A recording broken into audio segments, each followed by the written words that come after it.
The world became a little smaller on March 2, 1949, when a lone B-50 bomber touched down at Carswell Air Base in Fort Worth, Texas. The B-50 bomber was aptly named the Lucky Lady II and had just achieved an extraordinary milestone, the first ever nonstop circumnavigation of the globe.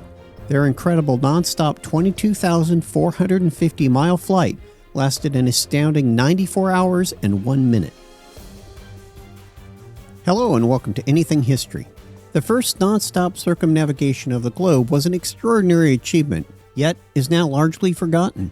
This groundbreaking flight not only marked the dawn of a new era of air power, but also the beginning of the Cold War.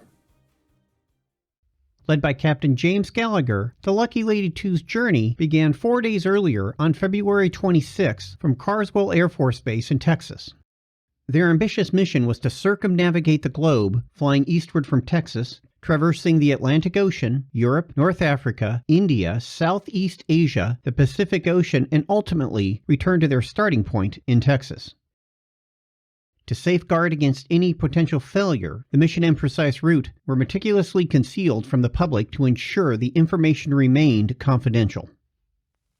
The first hurdle the crew had to overcome was fuel management. The B-50 aircraft could not hold enough fuel for the entire journey.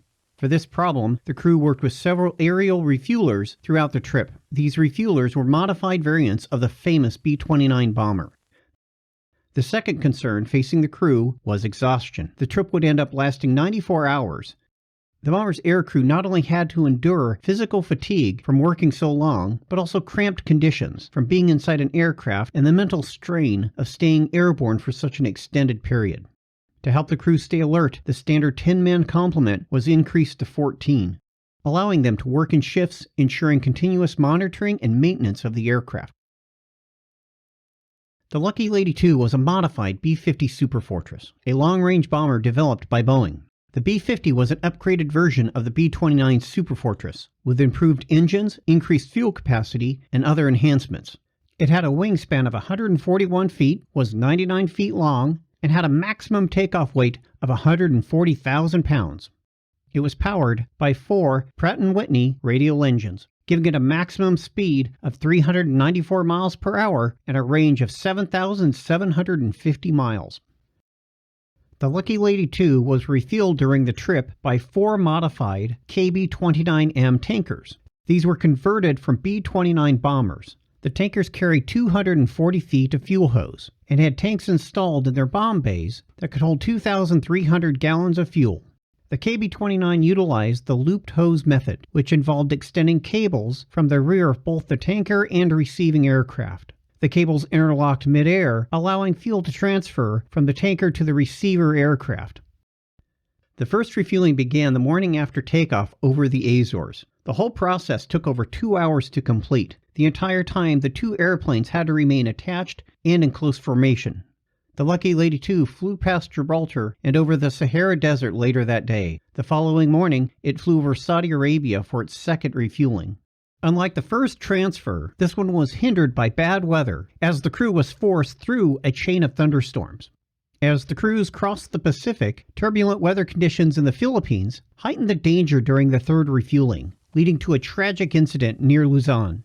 After completing its mission, the KB-29 tanker aircraft encountered severe weather conditions and crashed, with a loss of all 9 crew members. Sadly, the news of the crash was reported as a training incident to avoid diminishing the accomplishments of the Lucky Lady II's successful mission. The Lucky Lady continued on, running into mechanical problems during its fourth refueling as fatigue took its toll on the crew. Through this trouble, the Lucky Lady II and its crew continued to fly towards the Hawaiian Islands for their last refueling.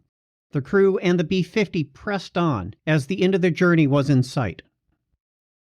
When the Lucky Lady II touched down on March 2nd, they were greeted by the commander of the Strategic Air Command, General Curtis LeMay. LeMay said that the mission demonstrated that the Air Force could send bombers from the United States to any place on Earth. As Cold War tensions were heating up, LeMay wanted to demonstrate the capability of the Strategic Air Command and their bombers. At the end of the mission, each of the aircraft's crew was awarded a Distinguished Flying Cross for their momentous journey. The Lucky Lady II was not the first airplane to circumnavigate the globe, nor was it the longest time spent in the air. The Lucky Lady 2 was a machine of war, and its nonstop flight demonstrated that distance and geographical barriers no longer offered sanctuary from air power. That March of 1949, at the very start of the Cold War, the world had become a good deal smaller and a bit more dangerous. Thank you for watching. I hope you enjoyed the video. If you did, please don't forget to like and subscribe, and don't forget to leave a comment below. It really does help the channel out.